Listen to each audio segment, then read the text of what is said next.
khona lento uyigadileyo khangelani mamumusana uba unomphande enhloko kuzathi xa uhlala funeka ibhalansi khangela ukhangela uba awuzukwazi nokhathisa kuba khona le nto ibambileyo khangela ngoba indawo selingekho uqonda haleluya balansile kodwa uthi usindi usabu-offloadile uzathi xa uhlala hlala uzinze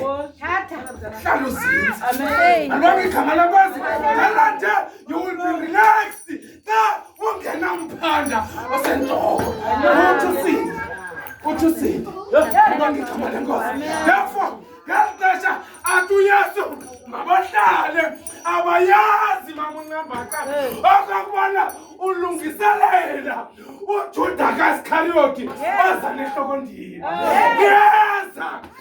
ihlokondima likaJuda Iskarioti bamubili you have to be seated so that uJuda kaSkarioti nakuyafika kuwe afike well balanced because you already offloaded. Already offloaded. If you are not offloaded, you won't be able to stand and face Ujuda Kaskarioti because you are occupied as Sunday. You are not well balanced because kukona lento uyibeke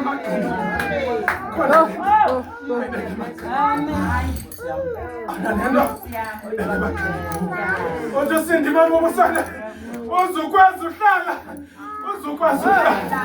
ngoba umumene ungajongi lapho ubulahle khona bulahle ungakhangelanga uthi le yaqoka so that izokwazi Indefunekayo family kwethu ukuhlala indefunekayo uthi noma uJuda kaSkarioti asiza nehlabandima uhlale ungachophi kodwa uhlala malibonke igama lenkosi into enzima ke into yohlala kuba kwathi ngexesha amabhishophi nakufika kaJuda kaSkarioti afika uPetro umphanda uzawuqala uPetrose ithi imfazwe yakwamoya uyithathe wena uyisenyameni because awuhlala angatuthetha loo nto Sindi namhlanje angatuthetha loo nto bamukavaka angatuthetha loo nto Sindi kukhona abantu abazawuthi ngoku kusiwe ebhasikeni baze nezinto abazosichayisela ngazo baze ngona kunako kodwa wena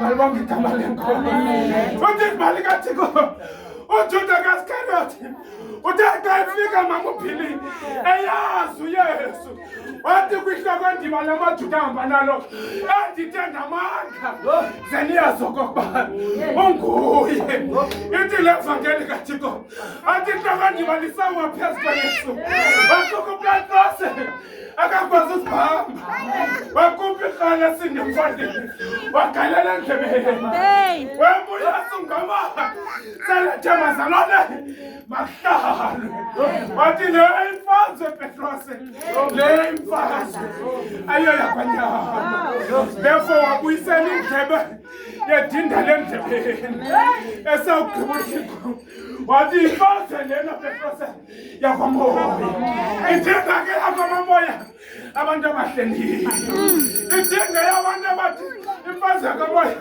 abantu abangenamiphande family yakho wethu kuba unomphande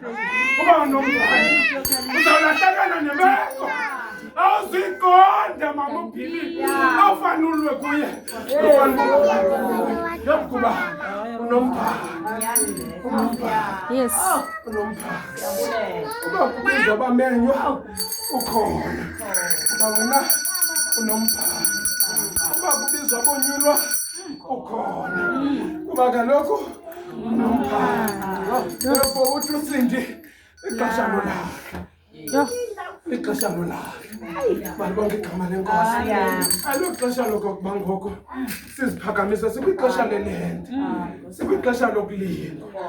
Umtyholi mamubusana uzawuza ngoku selusithi ubhejile ugqibile. Uyaya pasikeni. Afika kuvavanya umtyholi. Bantu ubuhleli. Ubuhleli. Uyawufana nomjelo wamahamba. Omiliselweyo. Kuthi ngexesha lokufika kwesibingo. Uba subethuye ngapha. Awusuki kwimali. Ohleli kuyo. Therefore, uyaswinga. Udlule nomoya. Uthi umtyhali uza ngaphambili. Usuku wehle ngolhlobo. Agqithe umoya.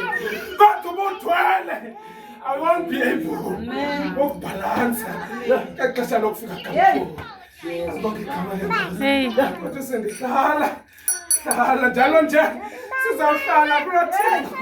Sizawuhlala uThixo mama uncambaka asisikelele.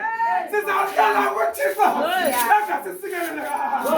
Sizawuhlala kuThixo salekenzela isikhalela ngaphandle. Sizawuhlala kuThixo salekenzela likaThixo singamkeleki mama uphile. Asizangohlala etempileni kodwa sizohlala kuThixo. Sizohlala kuThixo. Sizohlala kuThixo. Ngoba isimo sithi singahlali kodwa sizawuhlala. Sizawuhlala sihletywa. Sala sihletywa. Ngoba kakade asizanga kuThixo kokubana imbandazelo nentshutshiso zingabetha pha kuthi. Kuba salathe umbhalo wefemeli yakho wethu. Hlalani kum ukuze nabo ndihlale kuye. Therefore bahlale kuThixo bathwale isikhama ngexesha elifanelekileyo. Uzwakho wethu ayithi loo nto bamuncambaka xa ufika izilingo uhleli kuyo uThixo. Suka kuThixo. Hlala kuThixo. Seluqhutyelwa ligqwitha. Kuba uthe umbhalo amandla kaThixo ayabonakaliswa kuni. Ifemeli yakho wethu. Therefore this thing it needs us to remain still. Ukuze amandla kaThixo abonakaliswa phambi kwethu. O Kristu Nkosi yethu. Amen.